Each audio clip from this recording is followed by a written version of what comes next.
अस्सलामुअलैकुम फ्रेंड्स, कैसे हैं आप सब लोग। फ्रेंड्स, मैं आपके लिए आज साउथ कोरिया से रिलेटेड वीडियो लेकर आया हूं।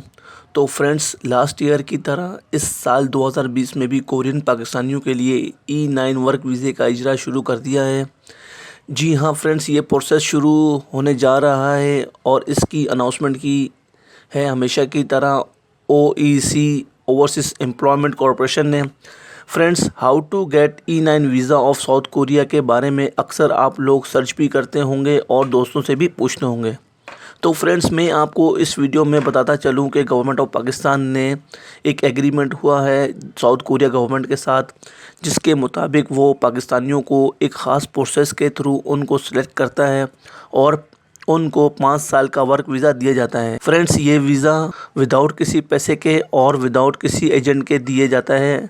आपको लाखों पैसे देने की भी ज़रूरत नहीं होती है इसमें। फ्रेंड्स, अगर आप साउथ कोरिया के इस प्रोग्राम में हिस्सा लेना चाहते हैं तो और आपकी एज 18 से 39 साल के दरमियान है तो आप विदाउट किसी एजुकेशन और शर्त के अप्लाई कर सकते हैं। फ्रेंड्स, सबसे पहले मैं आपको लेकर चलूँगा ओवरसीज़ एम्प्लॉयमेंट कॉरपोरेशन की ऑफिशियल वेबसाइट पर। यहाँ आप देख सकते हो employment permanent system of South Korea का ऐलान हो चुका है। अगर आप लोग लेटेस्ट अनाउंसमेंट में देखें तो साउथ कोरिया की एडवर्टाइजमेंट का ऑनलाइन इजरा किया जा चुका है। आप लोग यहाँ पर क्लिक करेंगे तो यहाँ पर आप लोगों के सामने ऑनलाइन ब्रोशर खुलकर सामने आ जाएगा।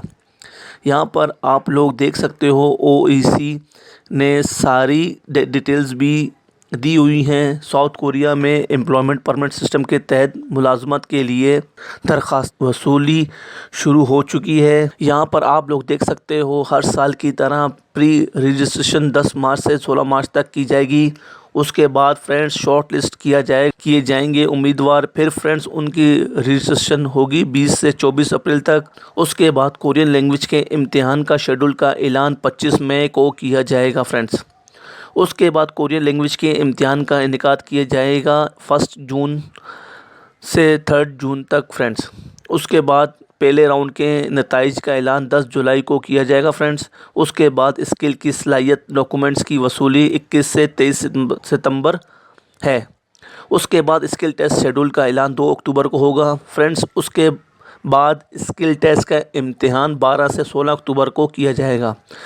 फाइनल नताइज का ऐलान 30 अक्टूबर 2020 को किया जाएगा। फ्रेंड्स, इसके अलावा फ्रेंड्स आपको बताता चलूँ, इस वीज़ा प्रोसेस में 2 राउंड होते हैं। इसमें ये होता है कि आप कोरियन लैंग्वेज का कोर्स पास करें जिसको EPS टॉपिक नेम दिया गया है। फ्रेंड्स, सेकंड राउंड में आपको स्किल टेस्ट पास करना होता है। आगे जाकर मैं आपको दोनों की डिटेल्स बताता हूँ। और आगे जाकर एक इख्तियारी सलाहियत का भी टेस्ट होता है जिसे कहते हैं स्किल असेसमेंट। और इन सब प्रोसेस से गुज़रने के बाद जिस कैंडिडेट के नंबर सबसे ज़्यादा होते हैं वो लोग कोरिया के इस वीज़ा सिस्टम में जाने के अहल होते हैं। इस साल जो कोटा दिया गया है वो 1170 सीट्स के मुताबिक है।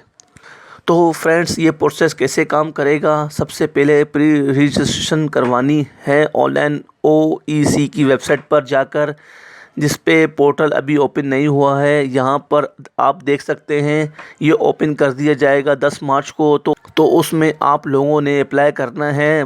500 रुपीज़ आप लोगों ने HBL की किसी भी ब्रांच में चालान फिल करके इस अकाउंट नंबर पर फ़ीस पे करनी है। फिर आप लोगों ने ऑनलाइन इसकी कॉपी स्कैन करके अपलोड करनी है। फ्रेंड्स, तमाम डिटेल्स फिल करने के बाद और कैसे अप्लाई करना है प्री रजिस्ट्रेशन की वीडियो में आप लोगों के सामने जल्द लेकर आऊँगा। इसका ऐलान हो जाएगा। फ्रेंड्स, प्री रजिस्ट्रेशन के बाद शॉर्ट लिस्ट उम्मीदवारों का तरीका स्टार्ट होगा जिसको दौरानिया 20 से 24 अप्रैल 5 दिन तक रखा गया है। और यहाँ पर ज़रूरी होगा कि आप लोग $24 USA के मसावी रकम या फिर 3700 पाकिस्तानी रुपीज़ के बराबर कहें तो वो आप लोगों को पे करनी। ओरिजिनल पासपोर्ट और 2 पासपोर्ट की कॉपीज़, इसके अलावा 2 पासपोर्ट साइज़ फ़ोटो और नेशनल CNAC लेकर ऑफिस में जाना होगा। एड्रेसेस आप लोग यहाँ पर देख सकते हैं। फ्रेंड्स, मैं आपको एक बात बताना चलूँ कि प्री रजिस्ट्रेशन जब आप अप्लाई करोगे तो जो लोग शॉर्ट लिस्टेड होंगे वही लोग आगे अप्लाई कर पाएंगे। फर्दर रजिस्ट्रेशन के लिए ये बात भी काफ़ी ज़रूरी है कि आप लोगों को कोई क्रिमिनल रिकॉर्ड ना हो अप्लाई करते वक्त, आपका ओरिजिनल कंप्यूटराइज पासपोर्ट बना हुआ हो और आप लोग साउथ कोरिया इनलीगल ना गए हों और आप डिसेबल पर्सन ना हो और इससे पहले आप 5 साल वीज़ा पर कोरिया में नहीं गए हों। फ्रेंड्स, यहाँ पर ये नोट कर लें कि कुछ लोगों को तरजीह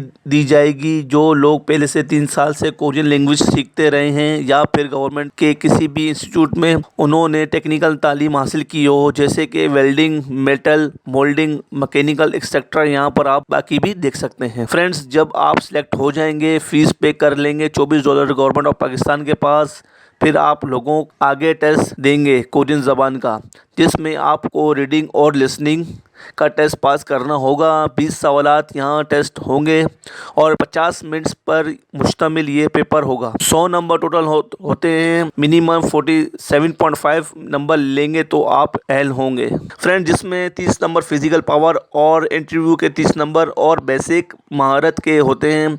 इसके अलावा फ्रेंड्स, आप एडिशनल असेसमेंट भी करवा सकते हैं, ये ज़रूरी नहीं है। इसके भी 5 नंबर होते हैं। फ्रेंड्स, मैं आपको इस वीडियो में तकरीबन सब कुछ बता दिया है। फ्रेंड्स, अभी प्री चालान अभी इशू नहीं किया गया है, 10 मार्च को अवेलेबल किया जाएगा और आप लोगों के लिए ज़रूरी है इस वेबसाइट को अपने माइंड में रखें ताकि यहाँ पर जाने के बाद आप लोग चालान डाउनलोड कर सकें। फ्रेंड्स, आप लोगों के लिए फर्दर इन्फॉर्मेशन ये है कि आप लोगों को इस वेबसाइट से टेस्ट का सारा मटेरियल मिल जाएगा और ये इन्फॉर्मेशन आपको कहीं नहीं मिलेगी, जस्ट इस वेबसाइट पर ही मिलेगी। सब प्रोसेस से गुजर कर आपको कैसे आगे जाएंगे, ये प्रोसेस गवर्नमेंट ऑफ पाकिस्तान से कैसे चलेगा, सब डिटेल्स यहाँ पर दी गई हैं। तो फ्रेंड्स, मेरे इस चैनल को लास्ट में लाजमी सब्सक्राइब करें, वीडियो को लाइक करें और नीचे कमेंट्स करें कि आपको ये वीडियो कैसी लगी।